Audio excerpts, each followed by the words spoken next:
Okay, we have our gaskets that's supplied by Quaker that we're going to put into the brick mold.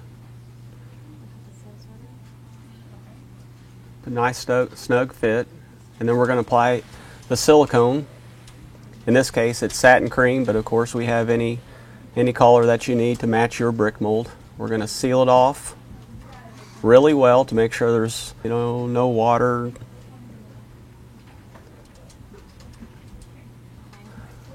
We're sealing off the other piece of brick mold, so when we bring those together it'll be a nice seal.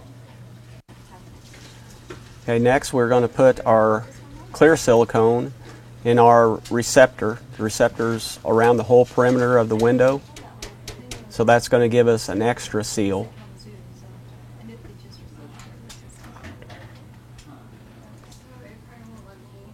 And next we're going to put our brick mold, and it drops right in that receptor. Really easy. It's easy to install.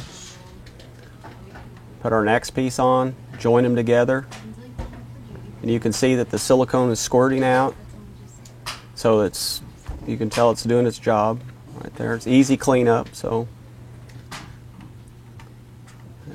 And next we're going to put our self-tapping screws in, and we supply those also. Really easy to do. It takes about maybe 4 or 5 screws along the jamb and the header and the sill.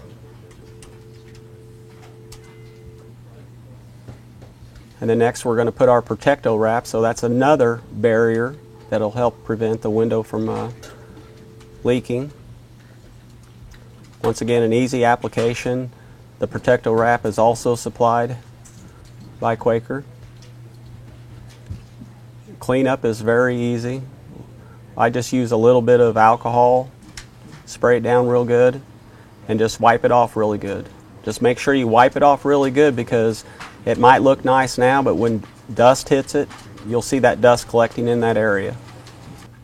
But we have 3 protective areas there. We have the one in the receptor, the silicone in the brick mold, and then the Protecto wrap. So that would guarantee that this window will not leak in the field.